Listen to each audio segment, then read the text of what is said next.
New इरा world यानी कि नए युग की नई दुनिया में फिर से आपका स्वागत है।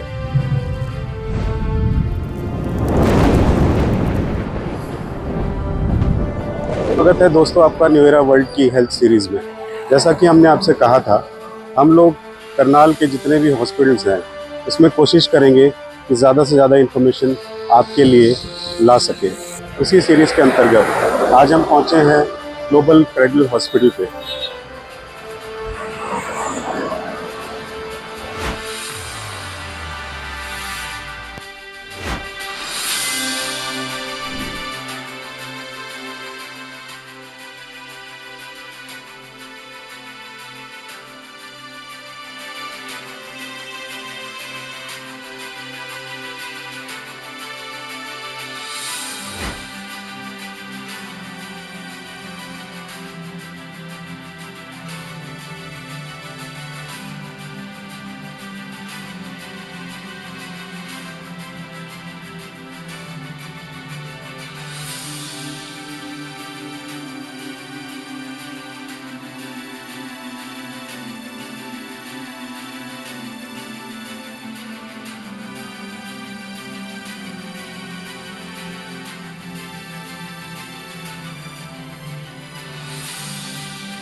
मेरा वर्ल्ड की हेल्थ सीरीज़ की सेगमेंट में आपका फिर से स्वागत है।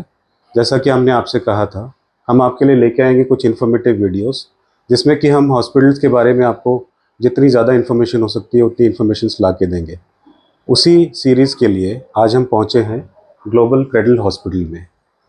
तो हमारे साथ आज डॉक्टर नितिन बंसल हैं जो कि हॉस्पिटल के ओनर हैं, और इनके साथ हम एक छोटा सा अपना ज्ञान में वृद्धि करने के लिए एक इंटरव्यू करेंगे, जिससे कि हमें पता चले कि हॉस्पिटल्स में क्या क्या चीज़ें अवेलेबल हैं, क्या क्या फैसिलिटीज़ अवेलेबल हैं, कौन कौन से स्पेशलिस्ट अवेलेबल हैं और क्या क्या प्रॉब्लम्स आने पे आप यहाँ पे आ सकते हैं।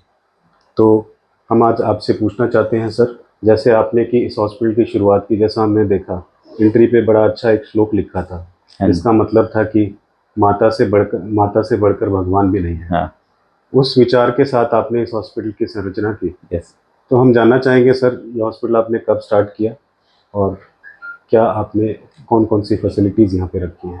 देखिए, ये हॉस्पिटल हमने एग्जैक्टली 2 साल पहले स्टार्ट किया था, मई 2022 में। तब हमारा इस हॉस्पिटल को स्टार्ट करने का विचार ये था कि हम सोचते थे कि पेशेंट को एक अच्छा इलाज तो चाहिए, साथ ही साथ उसे हम एक अच्छा एक्सपीरियंस भी दे पाएँ। क्योंकि कोई भी सर्जरी, कोई भी बीमारी पेशेंट के साथ-साथ उसके परिवार पर साइकोलॉजिकल इफ़ेक्ट भी डालती है। तो अच्छे ट्रीटमेंट, अच्छे इलाज के साथ-साथ हम उसको साइकोलॉजिकली भी कंफर्ट दे पाएँ। जब आप हॉस्पिटल में एंटर करोगे तो आपको एक कामनेस की फीलिंग आपको फील होगी, आपकी एंग्जायटी दूर होगी, जो कि रिकवरी में बहुत बड़ा रोल प्ले करती है। साथ ही हमने इस बात को भी काफ़ी सालों से नोटिस कर रहे थे, बहुत से पेशेंट्स अच्छे हॉस्पिटल की तलाश में दिल्ली या चंडीगढ़ भी जाते हैं। तो हमने एक ऐसा कंसेप्ट यहाँ क्रिएट किया, अपने आप में एक बुटीक हॉस्पिटल करनाल में स्टार्ट किया है, जहाँ पे हम अच्छी फैसिलिटीज़ दे पाएँ, बेस्ट पॉसिबल ट्रीटमेंट के साथ। और ये हमारा हॉस्पिटल 35 बेडेड हॉस्पिटल है। यहाँ पे हमारे पास फुल टाइम 2 गायनेकोलॉजिस्ट हैं, 2 पीडियाट्रिशियन हैं, मैं जीआई सर्जन हूँ, ऑर्थोपेडिशियन हैं, रेडियोलॉजिस्ट हैं, और 24/7 अवेलेबल है। सर, हमारी आम जनता के लिए, जैसे आपने जो टर्म्स यूज़ करी हैं, मेडिकल साइंस की टर्म है। एक आम इंसान को जब भी कोई प्रॉब्लम आती है तो उसको पता नहीं होता गायनेकोलॉजिस्ट क्या होता हाँ है जी, हाँ। या किसी और सर्जिकल ऑपरेशंस को क्या कहते हैं। तो एक आम आदमी के लिए आम स्तर की भाषा से अगर हम बात करें आपसे कि यहाँ पे कौन कौन सी फैसिलिटीज़ हैं, क्या क्या प्रॉब्लम्स हैं और किन किन चीज़ों को आप यहाँ पे अच्छे से डील करते हैं?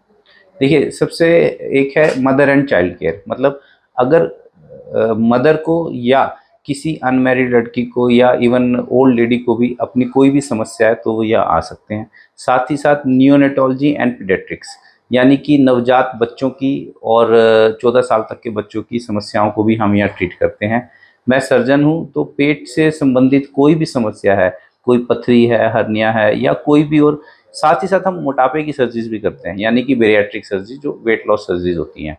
अगर आपको मान लो कोई घुटनों में कोई प्रॉब्लम है, जॉइंट रिप्लेसमेंट कराना है या कोई ट्रॉमा है, कोई फ्रैक्चर्स हैं, तो वो भी हमारे यहाँ ट्रीट किए जाते हैं।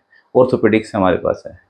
तो सर हम फैसिलिटीज़ की बात कर रहे थे, जैसा कि एक आम जनता के लिए हम लोग बात कर रहे थे डिस्कशन में अपने, कि हमारे यहाँ पे कोई भी इंसान, जो आपने जो भी सर्विसेज बताई कि इन प्रॉब्लम्स के साथ कोई भी इंसान हो, तो यहाँ पे उसका सॉल्यूशन किया जाता है।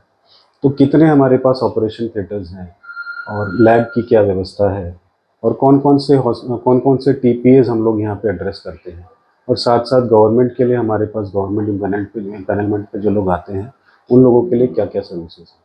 देखिए, गवर्नमेंट पैनल पे हमारे पास हरियाणा गवर्नमेंट की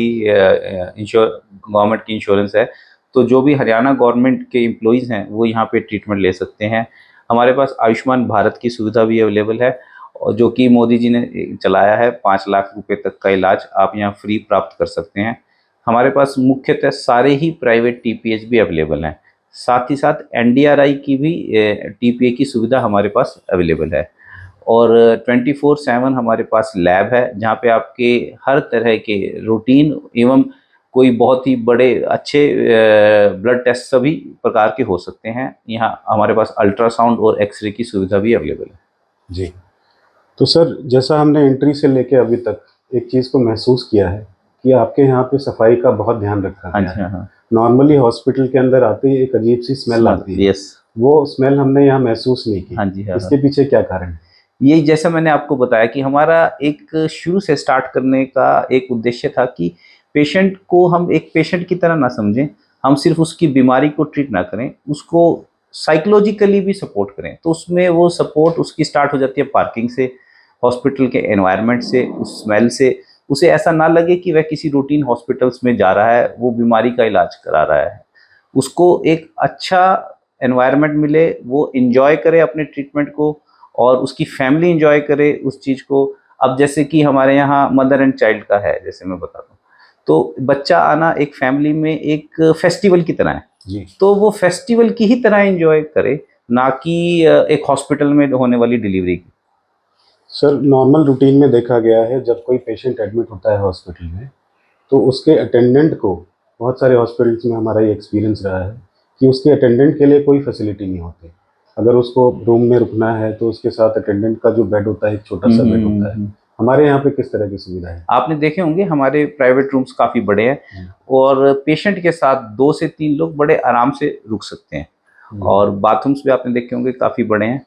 तो काफ़ी अच्छा हम ध्यान रखने की कोशिश करते हैं, पेशेंट के अटेंडेंट्स को भी पूरी तरह की सुविधाएं देने की कोशिश करते हैं। सेम जैसे मैंने पहले भी कहा कि पेशेंट का तो ट्रीटमेंट हो ही रहा है, बट उनके अटेंडेंट्स जो रिलेटिव साथ आ रहे हैं उन्हें भी बड़ा अच्छा फील आए, उन्हें ऐसा ना लगे कि हॉस्पिटल जा रहे हैं, या वो हॉस्पिटल जाने से कतराए ना। इस वजह से इसी कंसेप्ट को सोच के हमने ये हॉस्पिटल बनाया। तो हम पेशेंट के साथ साथ उनके अटेंडेंट्स को भी एक साइकोलॉजिकल सपोर्ट देना चाहते हैं। जी। तो यहाँ पे सर कितने प्राइवेट वार्ड्स हैं और कितने सेमी प्राइवेट या जनरल वार्ड्स हैं आपके पास? देखिए, हमारे पास ये हमारा 35 बेडेड हॉस्पिटल है। जी। इसमें हमारे पास 10 एनआईसीयू बेड हैं, यानी कि न्यूरोटोलॉजी आईसीयू है, और 25 बेड हमारे प्राइवेट, सेमी प्राइवेट और जनरल वार्ड मिलाकर सारे। जी। सो डॉक्टर्स की टीम को लेकर अगर हम बात करें तो सर? डॉक्टर्स में 2 गायनाकोलॉजिस्ट, जैसे मैंने बताया, जो कि फीमेल से रिलेटेड, प्रेग्नेंट लेडी से रिलेटेड सारी समस्याओं को देखते हैं। 2 पीडियाट्रिशियन हैं जो नियोनेटोलॉजी, मतलब जो बच्चे अभी पैदा ही हुए, जस्ट पैदा हुए हैं, से लेके बड़े तक बच्चों तक का सारा इलाज हमारे पास अवेलेबल है। सर्जरी की सब सारी सुविधाएं अवेलेबल हैं। पेट की संबंधित कोई भी सर्जरी हो, यूरोलॉजी की यानी कि पथरी से संबंधित, गुर्दे की, किडनी की पथरी से संबंधित कोई समस्या हो वो भी, ऑर्थोपेडिक्स, जॉइंट रिप्लेसमेंट या स्पोर्ट्स इंजरी, वो भी हमारे यहाँ अवेलेबल है। साथ ही साथ रूटीन अल्ट्रासाउंड और एक्सरेज वगैरह सब अवेलेबल। जी। सर नॉर्मली हमने देखा है हॉस्पिटल्स के अंदर जब कोई भी ऑपरेशन के लिए आता है जिसको ऑपरेशन की ज़रूरत होती है, तो ऑपरेशन के जो इक्विपमेंट्स होते हैं वो इक्विपमेंट्स कई बार वहाँ पे रेडिली अवेलेबल नहीं होते। ऐसा हमने एक्सपीरियंस किया है एम्स में भी और बहुत सारे हॉस्पिटल्स में। तो उन पेशेंट को कहा जाता है कि ये ऑपरेशन के ये सामान है, आप लेके आइए। सबसे बड़ी समस्या होती है उसको अरेंज करने की। हाँ जी। उसको अरेंज करने के साथ-साथ एक समस्या होती है कि उसकी क्वालिटी क्या है। यस। हम ऑपरेशन कराने जा रहे यस, हैं, यस, किसी यस। के जीवन का मामला है, बिल्कुल। तो उसमें हमें ये बिल्कुल नहीं पता होता कि ऑपरेशन करने के लिए कौन-सा इक्विपमेंट, वही इक्विपमेंट 20,000 का भी आ रहा होता है, वही इक्विपमेंट 40,000 का भी आ रहा होता है, यस। तो किसी को कुछ क्लैरिटी नहीं होती। तो उसके लिए हमारे पास क्या सॉल्यूशन है सर? देखिए क्या है कि सबसे पहले है क्वालिटी की बात। तो हमारा हॉस्पिटल फुली एनएबीएच हॉस्पिटल है। यह एक एनएबीएच हॉस्पिटल्स को एक्रीडेट करने का गवर्नमेंट का एक जरिया है।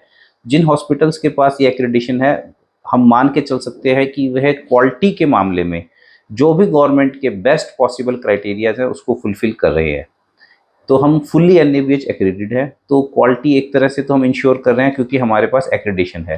रही बात इक्विपमेंट्स की, तो हमारे पास टॉप ऑफ द टॉप जो भी आज की तारीख में वर्ल्ड में बेस्ट इक्विपमेंट अवेलेबल है वो हमारे पास यहाँ पे अवेलेबल है। थर्ड बात रही क्वालिटी की। क्वालिटी में हम कभी भी कॉम्प्रोमाइज़ नहीं करते क्योंकि हम खुद डॉक्टर्स हैं। ये हॉस्पिटल डॉक्टर्स के द्वारा ही चलाया जा रहा है, डॉक्टर्स ही इसको ओन करते हैं। तो हमारे को पेशेंट, हमें पता है कि पेशेंट की सेफ्टी सबसे इम्पॉर्टेंट है जी। तो हम कभी भी इस चीज़ में कोई कॉम्प्रोमाइज़ नहीं करते, ना ही हमने इस कंसेप्ट के साथ कोई पैसे बचाने कंसेप्ट के साथ कभी ये स्टार्ट किया था। सर एक डिफ़िकल्ट क्वेश्चन है जो हमेशा पूछा जाता है। नॉर्मल इंसान के लिए ये समझना बड़ा डिफ़िकल्ट हो गया है आज की डेट में कि जो दवाइयाँ मेडिकल स्टोर पे हॉस्पिटल्स में मिलती हैं, उससे सिमिलर दवाइयाँ या उस तरह की सेम दवाइयाँ बाहर के मेडिकल स्टोर्स पे सस्ती मिल जाती है। इसके पीछे क्या कारण है सर? और हमारे यहाँ पे इसका क्या, इस डिफ़िकल्टी को किस तरह से सॉल्व किया गया? देखिए पता है क्या है, इसमें आई थिंक ये थोड़ा सा मिसकंसेप्शन है। जनरली हॉस्पिटल्स में क्या होता है, वो बेस्ट मेडिसिन रखने की कोशिश करते हैं और उसकी कॉस्ट हमेशा गवर्नमेंट द्वारा ही डिसाइड की जाती है। कोई भी, आप जानते हैं, कोई भी हॉस्पिटल या कोई भी कहीं पे भी एमआरपी से ज़्यादा चार्ज नहीं कर सकता। अब क्या है कि हर ड्रग का एक सब्स्टिट्यूट भी है, वो चीप भी हो सकता है, वो हर लाइफ में हर चीज़ का है। आप कुछ भी लेने चाहेंगे, एक आपको बेस्ट क्वालिटी ट्रीटमेंट, बेस्ट चीज़ भी अवेलेबल है और उसका सब्स्टिट्यूट भी अवेलेबल है ना? और वो सब्स्टिट्यूट बुरा नहीं है, बट उसकी डेफिनेटली कॉस्ट जो एक अच्छी, कोई भी अच्छी कंपनी है, कोई भी ब्रांड है, उससे डेफिनेटली कम होगी। मैं ये नहीं कहता कि वह कम है। हॉस्पिटल्स को अच्छे ब्रांड इसलिए रखने पड़ते हैं क्योंकि उनमें उनका नाम जुड़ा है, साथ में उनकी रेपुटेशन भी जुड़ी है उन ड्रग्स के साथ। और वो अच्छे ब्रांड्स की जो ड्रग्स होंगी वो कॉस्टली होते हैं क्योंकि वो ब्रांड क्रिएट करता है और उसकी प्राइसिंग गवर्नमेंट के द्वारा तय की जाती है। अब उसका सब्स्टिट्यूट भी आप ले सकते हो, डेफिनेटली ले सकते हो, उसमें कोई हर्ज नहीं है, वो चीप हो सकता है, बट उसकी अगेन क्वालिटी कौन इंश्योर करेगा? यूजुअली हॉस्पिटल उस तरह का कॉम्प्रोमाइज़ नहीं कर पाते क्योंकि वो डायरेक्ट हॉस्पिटल्स के ऊपर ही उसका ब्लेम आता है। अब आप कहीं बाहर से स्टोर से लेंगे तो उसकी क्वालिटी क्या रही, क्या उसकी इंश्योर करने की जवाबदेही किसी की नहीं है। तो ये एक समस्या हो सकती है इसमें। तो जैसा कि आपने देखा दोस्तों, आज हम ग्लोबल क्रेडल हॉस्पिटल में आए थे, डॉक्टर नितिन बंसल के साथ हमने बैठ के चर्चा की, जिसके तहत आपको ये जानकारी देने की कोशिश की कि किस किस तरह की सर्विसेज, फैसिलिटीज़ यहाँ पे अवेलेबल हैं। तो फिर बात करते हैं हॉस्पिटल सीरीज़ के अगले एपिसोड में। प्रणाम।